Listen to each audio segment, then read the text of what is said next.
¿Qué tal? Buenos días. Continuamos en esta semana especial de Navidad. Hoy vamos a hablar acerca de la historia de la iglesia y del cristianismo aquí en El Salvador, en República.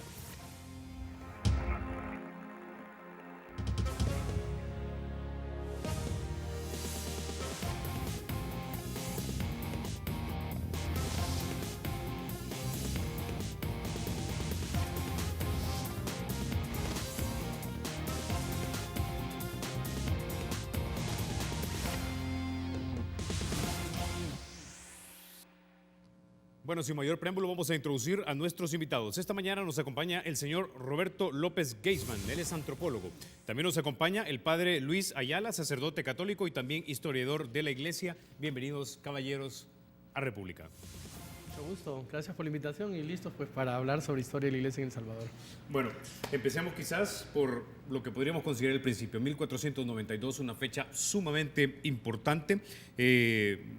La corona española finalmente se había unificado en la península ibérica y se despacha hacia el Nuevo Mundo a exploradores. Con ellos venían sacerdotes, pero estos sacerdotes, ¿qué función cumplían?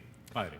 Bueno, en un primer momento démonos cuenta que sí no venían sacerdotes. En el primer viaje con la Pinta, la Niña y la Santa María no vino sacerdote. Fue Felipe II hasta en el segundo viaje que estableció, cuando ya se llevó el informe de que habían descubierto estas tierras y que habían unas personas similares a los humanos y que luego se llevó hasta discusión si tenían alma, llevaron un grupito de indios para que allá los vieran, el Papa los examinó, a través de sus enviados examinaron y la iglesia definitivamente definió de que sí tenían alma y que eran depositarios de la salvación. Ya en el segundo viaje, Felipe II ordena de que en todas las expediciones venga un capellán o un religioso en su defecto, que es lo mismo, para que estas tierras pues tengan de alguna manera la evangelización o el anuncio de la palabra del evangelio, ¿no? Entonces es así como comienzan a venir los primeros evangelizadores a América Latina y particularmente pues a México, y de ahí se van a desplazar para Centroamérica. Interesante. ¿Quién era el Papa en ese entonces, padre? Alejandro VI. Alejandro VI. Ahora, Roberto, interesante que el Papa mandara delegados para investigar si efectivamente eran humanos y por lo tanto tenían alma y eran depositarios de la salvación. Explícanos cuál era la mentalidad en ese entonces en Europa. Sí, bueno, en primer lugar, pongámonos justamente en ese contexto europeo y recordar también una peculiaridad propia de España. España en ese momento, que hay un gran cambio, una efervescencia de transformaciones sociales grandes, históricas. Llámese el humanismo que empieza con Italia, con Erasmo de Rotterdam, posteriormente al descubrimiento de América va a venir, pero como consecuencia de un precedente, la Reforma Protestante. El punto es que España todavía conservaba, no solo a nivel institucional, sino que a nivel de creencias, de mentalidad, mucho de la Europa medieval. Y eso lo vamos a ver quizás posteriormente, ¿verdad?, en esta entrevista, de cómo esas ciertas institucionalidades se trasladan, ¿verdad?, de España a América. Entonces, en el caso particular, dentro de la Iglesia Católica siempre había ese amor como por el conocimiento, de querer ver, bueno, esa otra edad. Eran personas de distinta raza, ¿verdad?, etnia, era algo novedoso. Entonces surge esa inquietud, pero yo quisiera, justamente lo que ha abordado el padre, yo quisiera decir algo. Algunas personas, creo que sin escrúpulos o por ignorancia histórica, han querido hacerlo como para un ataque de la iglesia, hacer, uy, ¿cómo pudo llegar a plantearse esa pregunta? Pero yo también quisiera ver algo, que la iglesia, desde que vienen aquí en la conquista, viene con una misión evangelizadora y se bautizan a los indígenas. ¿Y por qué digo eso? El hecho de bautizar, uno solo puede bautizar a una persona humana. Entonces, el hecho de bautizos tempranos, ya hablando en el principio del siglo XVI, para mí está revelando de que ya la iglesia, incluso más allá de esos debates entre algunas personas, le estaba dando el reconocimiento de humanidad a estas personas. Pero básicamente es por esa falta de conocimiento de otra edad, por ese etnocentrismo. Eso y es que vale aclarar también de que eso fue en el primer viaje, es decir, la duda no la tuvo de la parte de la religión, la duda vino de parte de los conquistadores, de algunos. La iglesia inmediatamente dice, no, son depositarios de la salvación y hay que hacerlos hijos de Dios, por lo que envía ya cantidad de misioneros para que establezcan estos pequeños doctrinas o centros de doctrina en donde se llevaban a los indígenas para el bautismo. este bautismo que en un primer momento no tiene la connotación que nosotros le damos hoy. Son un poco exagerados los datos del tiempo, pero Bartolomé de las Casas, en una de sus relaciones que envía, etcétera, dice que se bautizaban millones.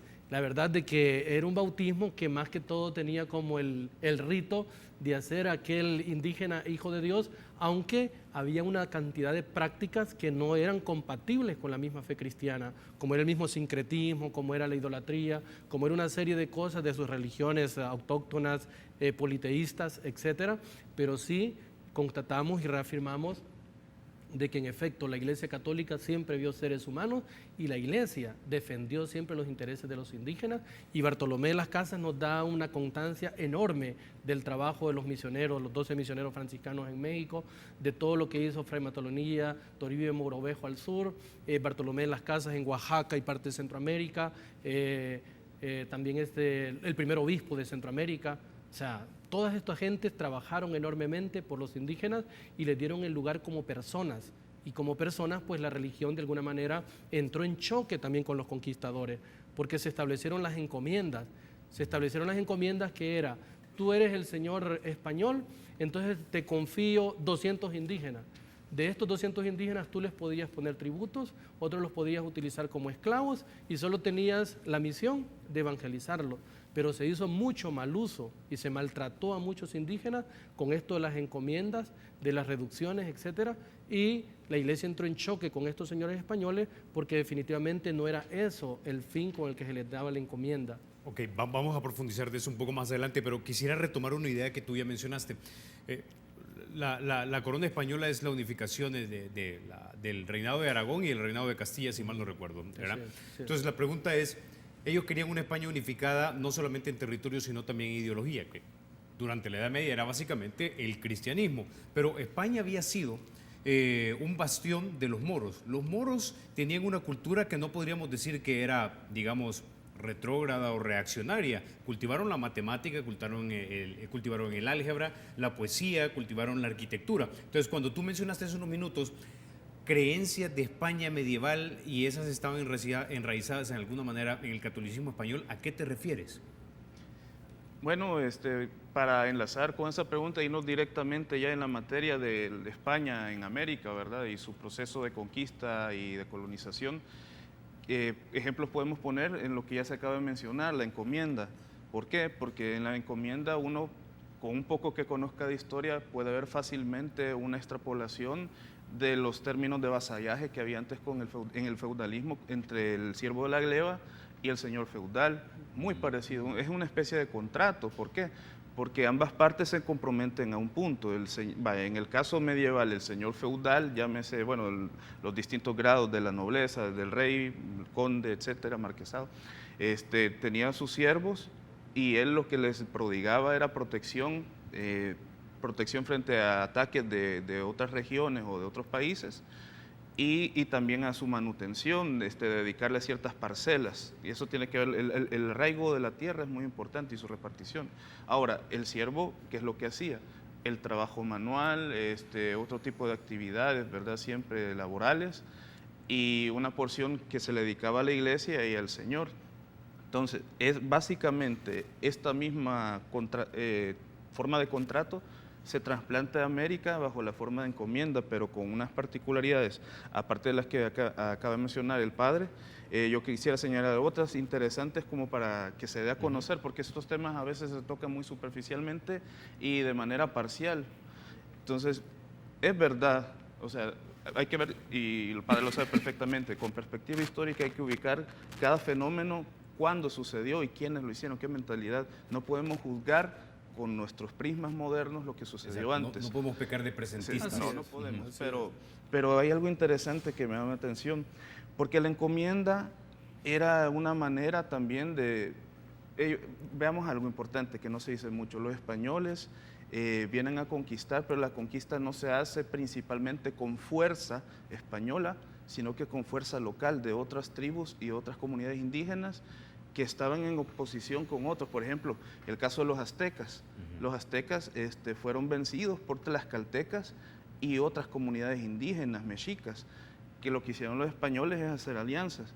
Entonces, de España no vino mucha población, y si ustedes hacen una investigación de la población a través del tiempo, en estos casi 500 años, van a ver que siempre fue una minoría. Entonces, en el caso de las encomiendas, se pide al español que cuide del bienestar material y espiritual, cumpliendo la doble función que se le encomienda a la corona española, empezando con los reyes católicos. O sea, por un lado, eso ayuda a parcelar, ¿verdad? Ellos siempre tienen un sentido civilizatorio de tener control. Entonces, en ese sentido, cada encomienda se le dedica, eso es como un derecho que le da la corona a un conquistador. Eso es importante, no todo español era encomendero, sino que era un privilegio por derecho. Entonces, el que lo tenía se le asignaba cierto número de personas, y eso le permitía, en cuanto a evangelización, a tener ya especificado a quienes podía evangelizar, y no tenerlos en esa dispersión poblacional que a veces estaban alejados, vivían en la montaña, etcétera, y entonces la evangelización era difícil también porque, como sabrá el padre, si poca era la población española que venía, sacerdote era muchísimo menos, y eso quizá podamos hablarlo después, eran poquísimos. Incluso Hernán Cortés, cuando vino a México, y que México fue la jurisdicción eclesiástica que abarcaba desde México, Guatemala y Centroamérica entera, hasta que viene Francisco Marroquín. Entonces, con esto de las encomiendas, de alguna manera era una forma de organizar, de evangelizar, y muchas leyes habían que no conocemos, la voy a mencionar rápido. Por ejemplo, que eran 2 años, las encomiendas no debían durar más de 2 años. Los encomendados de los indígenas eran solo aquellos que se consideraba que no tenían recursos para subsistencia propia. Aquellos que posteriormente pudieran valerse por sí mismos no debían ser encomendados. Okay. O sea que da muchos derechos. Ahí, señor López Geisman, nada más para retroceder un poco más, para entender entonces quiénes nos evangelizaron, quiénes acompañaron esta institución de la encomienda. Y es lo siguiente, volviendo a Europa, todo el mundo cree, como hoy día, que la Iglesia Católica Cristiana siempre le debía obediencia al obispo de Roma, pero esto no siempre fue así. Tal vez de repente durante el Sacro Imperio Romano Germánico, donde Europa era una sola, pero luego vino el movimiento de la Reforma Protestante, y poco a poco el Papa fue perdiendo poder, territorios, al punto de llegar a decir, en el Concilio Vaticano I, si mal no recuerdo, que el Papa era supremo cuando se trata de sus valoraciones sobre cuestiones morales, porque ya no iba a tener básicamente poder temporal sobre territorios. El punto por lo que quiero preguntar es esto, porque tengo entendido que el catolicismo español, a pesar de recibir delegados del Papa, no le respondía directamente al Papa, le respondían a los reyes de España, al patronato de los reyes de España. Entonces quiero saber qué tipo de catolicismo fue el que tenía en España en ese entonces, porque fue de ahí donde vinieron los evangelizadores acá. En cuanto al catolicismo, era la práctica de cristiandad establecida en toda Europa. ¿Qué es el patronato? Es importante que la gente, ese es un privilegio bilateral que el Papa concedía, en este caso a los reyes de Portugal o a los reyes de España, y en el caso particular para la parte hispana de nuestro continente, fue a los reyes de España. ¿En qué consistía el derecho de patronato?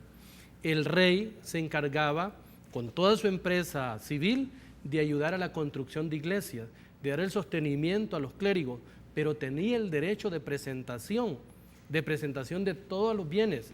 ¿En qué sentido? Si había alguien que tenía que ser párroco, quien presentaba el candidato a párroco era el rey. Y si había alguien que tenía que ser obispo, quien presentaba ese candidato a ser obispo era el rey. ¿A quién? Se le presentaba al Papa para que lo ratificara. Es decir, quien lo decidía era el rey, por el derecho de patronato. Yo digo, yo quiero que tú seas obispo, ok, señor Papa, yo quiero que este sea obispo, y que se lo firme y mande la bula en la que usted lo hace oficial. Este era el derecho de patronato. Claro, el derecho de patronato trajo mucho daño. ¿En qué sentido? En que no se le daba cuenta directa al Papa, sino que primero eran los intereses del rey.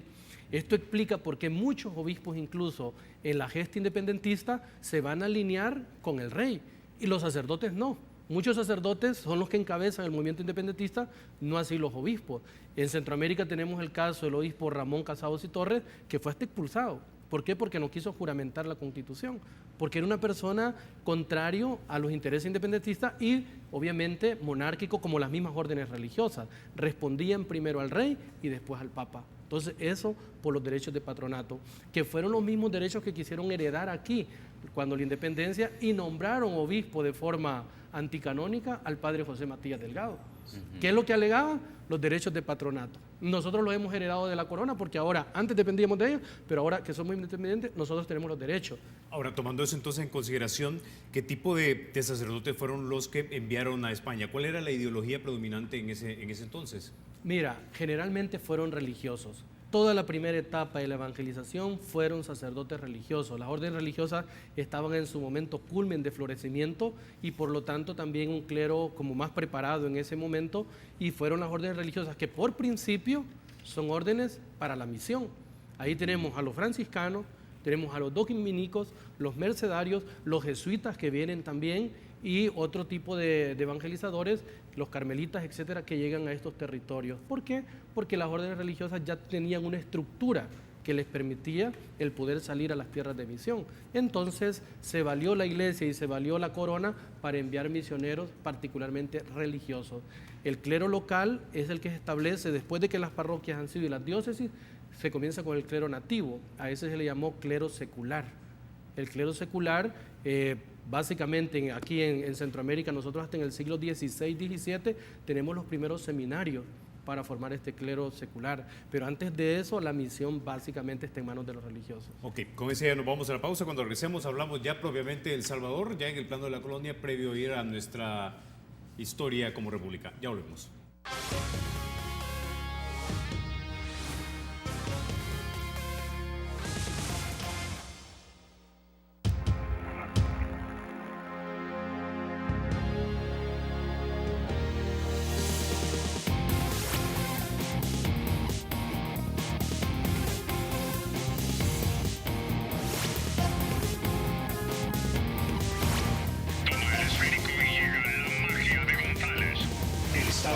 Será siempre libre e independiente y no será jamás el patrimonio de ninguna familia ni persona.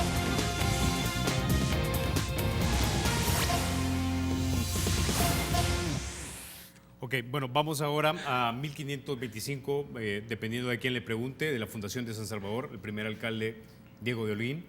La pregunta es, ¿cómo empieza a organizarse ya la iglesia? ¿Cuántas encomiendas tenemos? ¿Cuántos evangelizadores? ¿Cómo se organiza? Bueno, retomando un poquito lo que había dicho anteriormente, hay que ver que dependimos por un tiempo ¿cómo se llama?, de México, la jurisdicción de México. El obispo mexicano primero que hubo ha sido el arzobispo de México, Juan de Zumárraga, que, para recordar fechas que acabamos de estar celebrando los católicos, porque yo soy antropólogo, pero también creyente católico, el 12 de diciembre, la fiesta de Nuestra Señora de Guadalupe, entonces eso fue en 1531, y el obispo que estaba en ese momento y que fue el primero de México y que de alguna manera el nuestro en cuanto a territorio fue Juan de Zumárraga.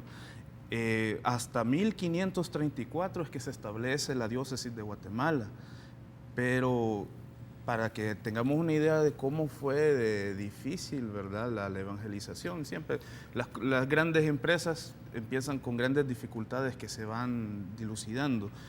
Hernán Cortés contaba solamente cuando vino en 1523 con 2 sacerdotes, que uno era el capellán del ejército, Fray Olmedo, y el presbítero Juan Díaz.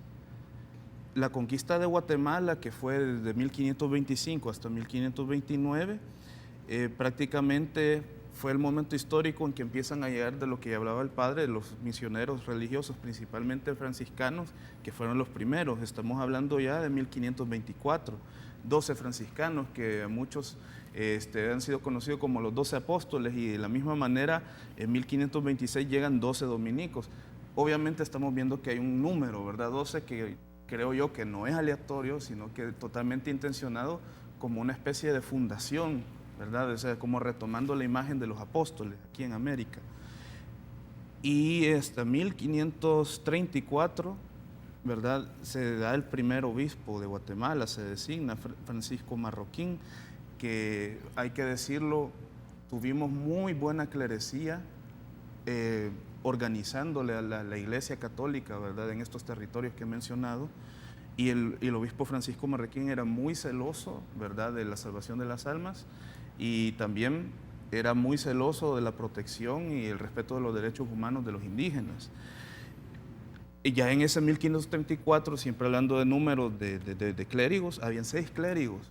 Pensemos, 6 clérigos para ya la jurisdicción de Guatemala y El Salvador, un territorio que ya nosotros conocemos bastante extenso, es una cuestión que llamaba, o despertaba a llamar más misioneros y a llamar a más sacerdotes seculares. Y es en atención que era una disposición del rey la evangelización. Entonces, ya Pedro de Alvarado hace un llamamiento, ¿verdad? Una invitación a que manden de España estos sacerdotes y misioneros. Y un dato curioso, en 1526, el primer sacerdote que viene a El Salvador es el padre Francisco Hernández. Quizá ya sin duda el padre en estos estudios de historia de haber visto que se ha mencionado a un Pedro Jiménez, también, que a veces se ha confundido de que, como se menciona en las crónicas de ese entonces, que él era un cura de almas, pero luego de hacer confrontaciones históricas se ha determinado que en realidad eso de cura de almas podía ser porque era un laico comprometido, como le decimos ahora, o probablemente un encomendero de ese entonces, el cual mientras no había, con toda esta ausencia de clerecía, tenía funciones de cura de almas en el sentido de aleccionar, exhortaciones pastorales, etcétera, pero nunca se menciona en esos documentos que él haya ofrecido sacramentos, cosa que cuando llega en 1526 padre Francisco Hernández, se dice que inmediatamente los españoles pidieron la confesión y las comuniones con él. Entonces, para decir en eso de si fue Pedro Jiménez el primer sacerdote, no, parece que no, él más bien fue un feligrés, y Francisco Hernández sí, el primer clérigo. En 1545 vienen 12 curas, sabemos cómo se va ensanchando, pero siempre con números que uno no se imagina. Y también quizás, si usted quiere profundizar más, padre, parece que hay un relajamiento al principio, aquí en El Salvador. No quiero hablar de toda la diócesis, pero aquí en El Salvador, un relajamiento en cuanto a la clerecía, porque muchos dependían, y eso es importante, verlo antropológica y sociológicamente, muchos dependían, estos clérigos, de la autoridad civil. ¿Por qué? Porque ellos dependían económicamente, o sea, su manutención era por parte de los encomenderos. Entonces, muchas veces, como decimos modernamente, ellos se hacían del ojo pacho de los sacerdotes de algunas injusticias, porque si no, no les daban dinero. Entonces, tuvieron que haber obispos como Francisco Marroquín y otra serie de reformas, sínodos diocesanos, para que se fuera reformando ese inicio difícil. Adelantemos, padre. Entonces, ¿cuándo se empezaron a crear ya los arzobispados en El Salvador? Bueno, en ese entonces no era El Salvador, pero en lo que hoy sabemos es El Salvador. Mira, la primera diócesis aquí en El Salvador es de 1842. O sea, era la provincia eclesiástica de El Salvador, así se le llamaba, y dependía totalmente de Guatemala. Aquí había pues como un cura rector, por decirlo así, el que gobernaba de alguna manera todas las demás jurisdicciones. Eran parroquias varias, o sea, la verdad que ya en las visitas pastorales que tenemos nosotros de 1667 para acá, ya aparecen descripciones de parroquias concretas antiquísimas, por ejemplo, Mexicanos, San Jacinto, Nejapa, Apaneca, o Ataco. Estos son Aguachapán, pueblos antiquísimos, de verdad, o sea, que ahí si nos vamos a la historia, son de los primeros. Entonces, aquí los establecimientos, de hecho, el primer sacerdote, el que él mencionaba, ese no era religioso, curiosamente, es un sacerdote diocesano. Entonces, el primero que celebró una misa en territorio salvadoreño fue un sacerdote diocesano. ¿Teníamos seminario acá o fue a Guatemala? No, esos venían, ya eran sacerdotes que ya venían ordenados seculares que la corona pues estableció y que vinieron. Y también por el celo que ya mencionaba él de Francisco Marroquín, de que estos pueblos también tuvieran la evangelización. Entonces, los primeros conventos que aquí se establecen es de dominicos y de franciscanos, con 2, 3 sacerdotes ahí por cada monasterio, y es así como se comienza básicamente a hacer como la reducción de los pequeños pueblos, ¿no? Y comienza a hacer las poblaciones en donde el cura, en torno a la ermita o a la iglesia provisional, comenzaba a reunir a los indígenas, que tendían siempre a irse a la montaña. O sea, era una tendencia por el maltrato a veces de los españoles, que los indígenas trataban de irse a la montaña.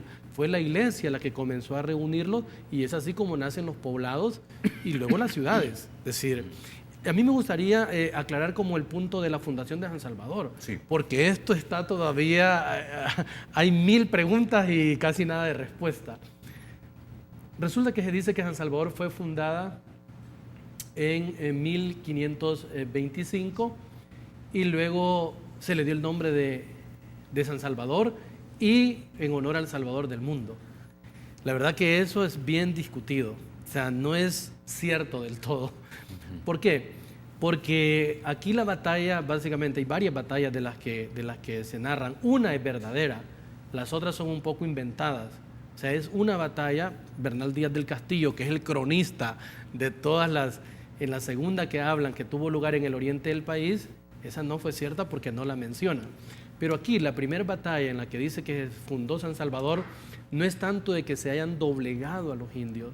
La fundación de San Salvador en un primer momento es más de carácter político, de carácter como de poner un mojón, o más de carácter de escritorio, que yo con usted digamos, miren, vamos a fundar el pueblo de, mencióname un nombre, la Herradura, pero no existe realmente, está ahí ese lugar, pero no. Primero lo establecemos como en documento y luego vamos a tomar posesión de él.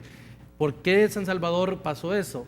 Porque en 1526 dice que llegan, se establecen, pero ya en mayo de 1525 se dice que Diego de Holguín era el alcalde acá. No es posible que tú hagas un acta en 1526 con algo que ya existía en 1525 y que ya llevaba ese nombre. Entonces, en 1528 dice Juarro, Domingo Juarro es un historiador importante, que en 1790 escribe una historia de Centroamérica.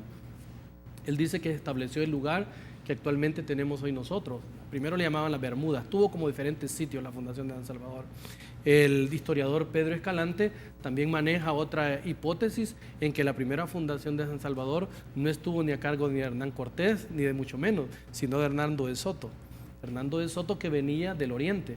Nosotros siempre hemos visto la fundación de San Salvador desde el occidente, es decir, desde Guatemala, pero también démonos cuenta de que Andrés Niño y compañía, su descubrimiento entra por el oriente, la parte de San Miguel, Golfo de Fonseca, etcétera.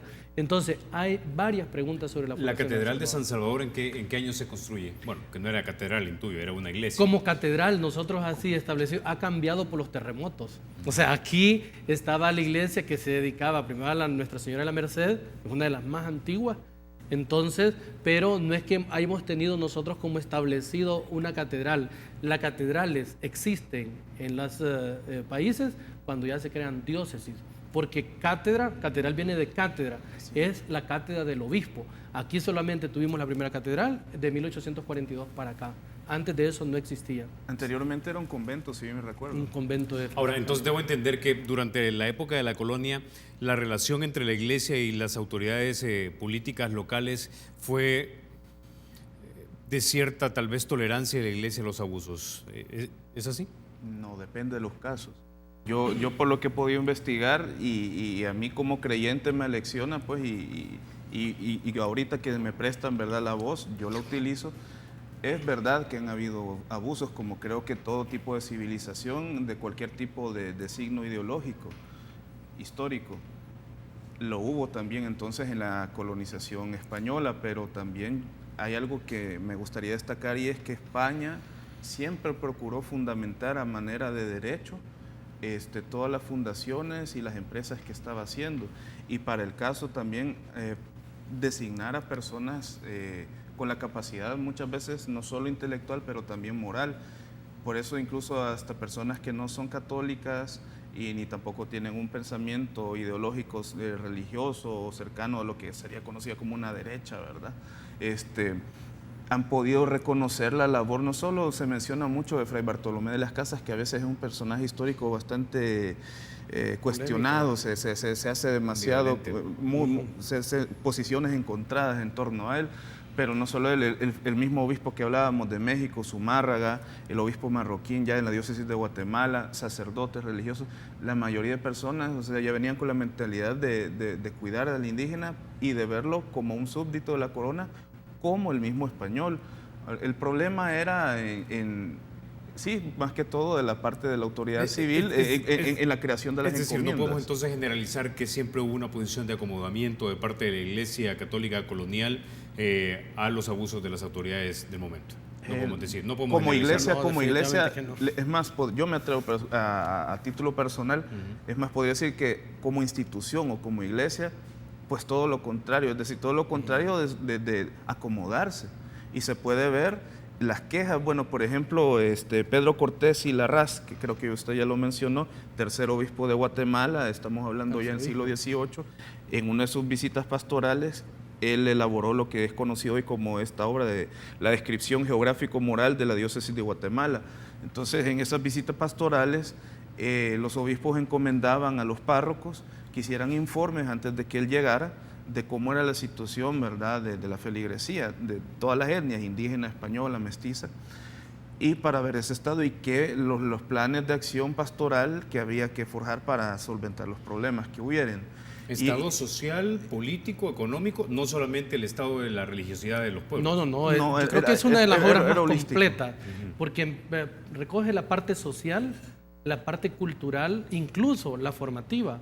Él en este de los informes dice que ha encontrado en este territorio mucho vicio, mucha haraganería, mucha gente tirada realmente a cosas negativas y le da lástima porque no hay escuela de primeras letras. Significa de que aquí no se interesaron por la formación. De hecho, los que estudiaban en la universidad, ya estamos hablando de finales del siglo XVIII, tenían que ir hasta Guatemala de San Carlos Borromeo, porque aquí no había. Entonces, este país tenía una carencia educativa. Esto explica por qué ese carácter nuestro, de alguna manera buchinchero, revoltoso, peleonero, etcétera, nace también de la colonia. Y los informes que da él, porque es impresionante, ¿no? En algunas parroquias, no crean de que no solo era contra el pueblo, también a los sacerdotes los reprendió. O sea, hizo represiones, incluso suspendió sacerdotes porque estaban tirados al vicio, a los juegos de azar. Interesante. Bueno, nos vamos a quedar con esa idea. Cuando regresemos vamos a hablar del siglo XIX, ya encaminándonos al XX y a la actualidad. Ya volvemos.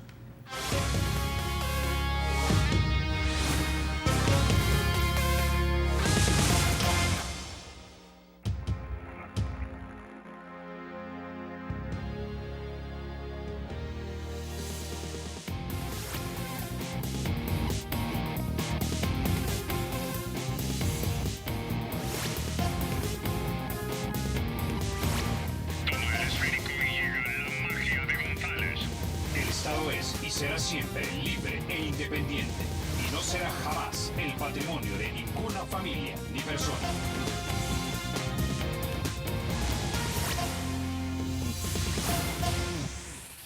Bueno, padre Ayala, vamos a adelantar el tiempo hasta el siglo XIX. El gobierno del capitán general Gerardo Barrios se aprueban algunas leyes que permiten que se expropien las tierras ejidales de los indígenas y así comenzamos con buena parte de los problemas que hemos tenido en los últimos 100 años. La pregunta es, ¿qué posición adoptó la Iglesia en ese entonces frente a estas expropiaciones?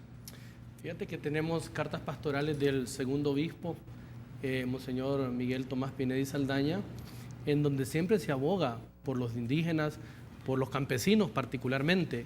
Y aquí estamos tocando uno de los problemas de la guerra civil en El Salvador. Exacto. ¿Por qué? Porque el problema de la tenencia de la tierra no quedó resuelto después de la independencia. Entonces, al no quedar resuelto después de la independencia, este problema va a traer siempre reincidencias, problemas sociales para El Salvador. Y en el caso, cuando las tierras se le quitan a los indígenas, no es exactamente que se quitaron así, sino que se impuso de que se sembrara el café. Pero, ¿qué preparación tenían los indígenas para sembrar café? No tenían casi ninguna. ¿Qué hacían? O vender las tierras o simplemente se transferían para otro lugar. Solo aquellos que tenían ese conocimiento comenzaron a adueñarse de las tierras en las zonas altas. Y es así como tenemos el boom del café. Pero a costa de que esas tierras que pertenecían a los indígenas básicamente se fueron quedando sin ellas. Es así como nosotros tenemos a los terratenientes en El Salvador, que son dueños de cantidades de manzanas, de extensiones de tierra, pero a costa de que muchísimos se quedan sin nada. Y aquí vienen problemas sociales que van a ser reincidentes hasta 1932, que tenemos el levantamiento de Izalco. Aquí el obispo, para ese tiempo era Belloso y Sánchez, manda una carta diciéndole a los terratenientes, escuchemos a los campesinos, porque aquí se va a dar un estallido. Y efectivamente no le escucharon al obispo, se dio el estallido y la masacre con Maximiliano Hernández Martínez en 1932. Ahora, ¿este monseñor Belloso era el obispo de San Salvador ya? Era el arzobispo de San Salvador. Él es el segundo arzobispo de San Salvador y para mí el intelectual que ha tenido la Iglesia Católica en El Salvador. ¿Era de alguna orden religiosa? No, era formado con los Diocesano. jesuitas, pero realmente un obispo singular. Tiene más de 40 cartas que escribió en su momento, pero tiene una sobre el comunismo, impresionante. Los orígenes del comunismo en El Salvador. O sea, cuáles fueron las motivaciones de aquellas primeras ideologías por las cuales se hacen las organizaciones sociales, etcétera. Y a él le va a heredar Luis Chávez y González, que también hereda el problema social, y él de alguna manera propicia las cooperativas. Esto era como dar un respiro a todo aquel pueblo que quería que se le escucharan sus demandas. Eso se vio como subversivo en su momento, pero nosotros sabemos que la Iglesia siempre trató de evitar el conflicto armado.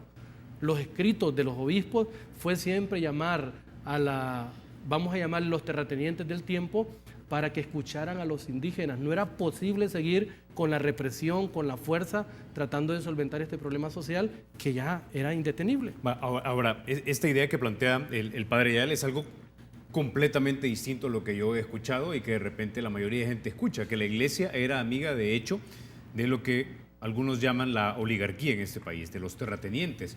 Pero entonces quiere decir que no era una iglesia monolítica, ni todos eran amigos de los terratenientes, ni todos de repente eran comunistas como algunos los quieren ver. Sí, hay que tomar en cuenta una cuestión, y es que muchos de los, cuando queremos defender o queremos atacar algo, depende de cuál es la ideología que hay detrás de nosotros, y para eso primero hay que tener un reconocimiento de eso. En ese sentido, las personas que se llaman de derecha o conservadoras tienden a la defensa, ¿verdad?, de cualquier cosa de status quo eclesiástico, y muchas de las personas de izquierda pues tienden a la crítica. ¿Pero por qué obedece eso? Pues mucho por las ideas que llevan. Entonces, en ese sentido, sí, yo repito, yo creo que desde el poder eclesiástico, a nivel general, histórico, la Iglesia siempre ha tratado de buscar ese equilibrio, y eso es bien importante porque modernamente, más contemporáneamente, se habla mucho de la opción preferencial por los pobres, que es de hecho una especie de ideologización o apuesta eclesiástica que surge, ¿verdad?, desde la teología de liberación y otros movimientos no liberacionistas. Pero sin llegar a esa opción que tiene sus características, la Iglesia, retomando el Evangelio, siempre ha tenido un tratamiento y como una vocación de servicio al más desvalido. Eso por principio. Pero esto no niega el hecho de que una parte de la Iglesia... Es que es así, mira, ¿de dónde nace esto de que dicen de que la Iglesia era en contra del comunismo? Y amiga de los poderosos. Y amiga de los y poderosos. acomodándolos a sus desmanes. Yo te explico de dónde viene todo esto. Después del Concilio Vaticano I, 1870, con el Papa Pío IX, la Iglesia pierde los estados pontificios. Y ahí hay toda una corriente de la revolución industrial de Inglaterra, etcétera, el Capital de Marx, que ya se comienza a leer y a conocer. La Iglesia, después de este concilio, a todos los que se ordenaban sacerdotes tenían que hacer un voto, un cuarto voto o una promesa de ir en contra del comunismo. La revolución bolchevique ha tenido lugar en 1917 en la Plaza Roja de Moscú. Entonces, ¿qué pasa aquí? ¿Por qué en contra del comunismo? Porque el comunismo se proclamaba ateo. Entonces era contrario a lo que nosotros creíamos. Ya se habían derribado muchas catedrales e iglesias en Rusia. Ya la Europa del Este había caído básicamente en manos de los bolcheviques, y en este sentido la Iglesia veía la amenaza comunista para todo el Occidente. Ahora, pero la percepción es que la Iglesia de repente fue tímida durante esos años aquí en protestar contra, o denunciar, perdón, lo que eran desmanes de las personas poderosas o la clase poderosa de ese entonces. Tal vez temiendo de que si se denunciaba automáticamente, si no estás con ellos, estás con estos, que son los comunistas. Fíjate que eso es lo que es que el problema es que no se ha dado a conocer casi esto. Pero si tú conocieras los escritos de Monseñor Belloso y Sánchez, son impresionantes. Es más, se adelantó al Concilio Vaticano II.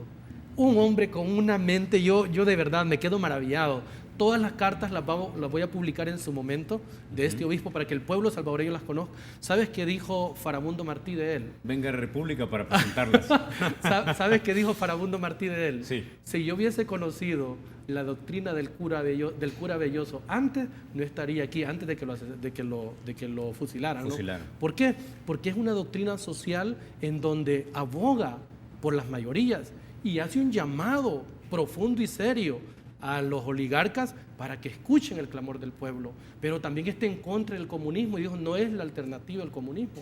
O sea, también la iglesia fue clara y en esas mismas cartas hay una que dice contra el comunismo. ¿Por qué? Porque estos también proclamaban en su doctrina la ausencia de Dios en la sociedad, es decir, dejar a Dios al ámbito privado, pero ahuyentarlo o sacarlo del ámbito social, ¿no? Quisiera recordar Adelantemos a 1962, al Concilio Vaticano II.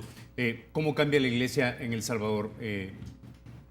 Bueno, en realidad es desde lo más general a lo más particular. El cambio ha sido, primeramente, que no solo la iglesia, que cambia es un hito histórico. O sea, en los 60, y muchos ponen de parangón el mayo del 68 también, ¿verdad? Aquí en Francia.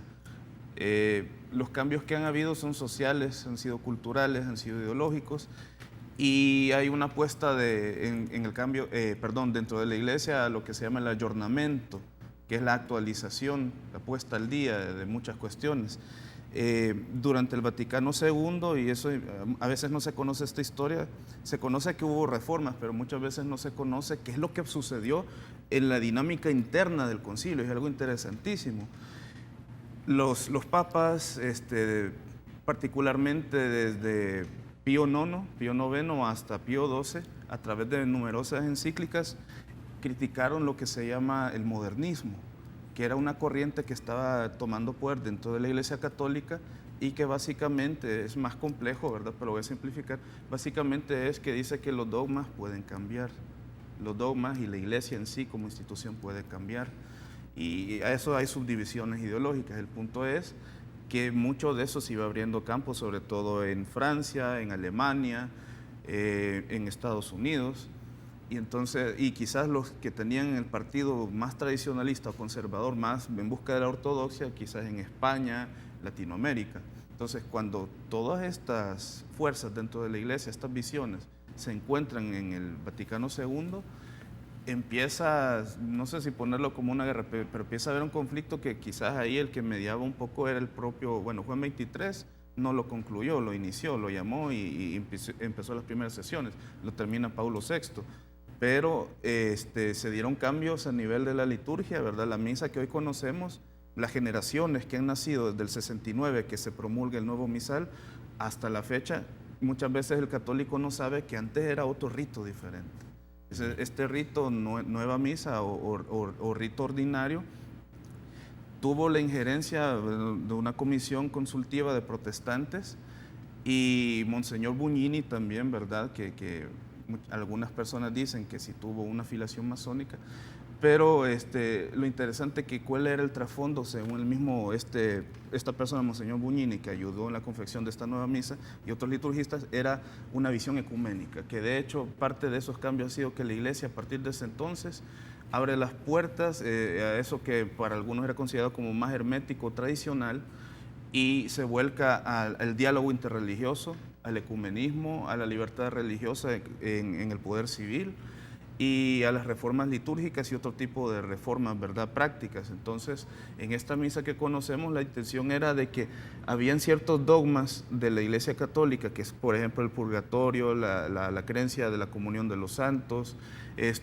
algunos que eran vistos como arcaísmos litúrgicos, que entonces dicen, no, estas cosas son como, ya tenemos cierta separación con los otros cristianos de otras confesiones, entonces vamos a elaborar una misa. Por un lado, ellos decían que retomando elementos de la primitiva o de las misas más primitivas, y por otro lado, ciertos elementos que no aparezcan tan chocantes para la mentalidad protestante de manera que puedan ser aceptados. Y me quedo con una apreciación que de hecho un venerable maestro masónico francés y también de la orden Taizé, que es de protestantes que se reúnen distintas denominaciones para una vida en común, dijeron que con este nuevo rito de la misa, ellos como protestantes la podían celebrar, y eso me parece muy llamativo. Ok, entonces hay cambios. Da la impresión entonces que se va acercando la iglesia un poco a las personas. Pongámoslo eso en el contexto de El Salvador. 1970, el pueblo es un pueblo, digamos, oprimido por regímenes militares. ¿Cómo cambia la iglesia? Y introduzcamos un título, un concepto, iglesia popular. Fíjate que aquí en América Latina hubo diferentes encuentros latinoamericanos de obispos. Tenemos, por ejemplo, Puebla, el documento de Puebla en donde se reúnen todos los obispos a nivel latinoamericano y dan unas directrices para el continente. ¿Cuáles fueron las directrices de los obispos? Hacer una opción preferencial por los pobres, pero no desde la ideología, sino desde el Evangelio. El problema es que por esos mismos años surge un sacerdote peruano llamado Gustavo Gutiérrez con la llamada teología de la liberación. Gustavo Gutiérrez es un doctor en teología, formado en Alemania, o sea, con la teología de Karl Rahner, etc. Entonces, Gustavo Gutiérrez es el que propone una teología inductiva y no deductiva. ¿Cuál es el método de la teología de la liberación? El método de la teología tradicional es deductiva, partimos de Dios y llegamos al hombre. El método de la teología de la liberación, partimos del hombre para llegar a Dios. Primero hay que ver la realidad de esta gente. Si tú tienes hambre, si estás enfermo, si tú vives en calamidad, en situaciones paupérrimas, ¿puedes realmente llegar a ese Dios que es amor, que es misericordia, que es bondad para todos? Entonces se comienza a hacer una reflexión desde la base. ¿Cuál es el problema? Que también en América Latina han comenzado los movimientos. Cuba básicamente ya ha caído en el comunismo y las corrientes comunistas que hacen fusionar ideología con evangelio. O sea, hay un sincretismo que al final pues... Bueno, nos vamos a tener que quedar hoy por acá. Se me quedaron algunas cosas en el tintero, pero se nos acabó el tiempo. No me resta más que agradecerles que hayan estado esta mañana ustedes en República, en esta semana especial de Navidad, en la que hemos hablado de muchas cosas, o estamos hablando de muchas cosas, de tal manera que la gente entienda por qué celebramos como celebramos. Muchísimas gracias. Gracias a ti. Bueno, a ustedes, amigos, los dejo con la edición matutina de Teleprensa. Soy Carlos Toledo. Gracias por vernos. Recuerden, la República es de todos y hay que cuidarla.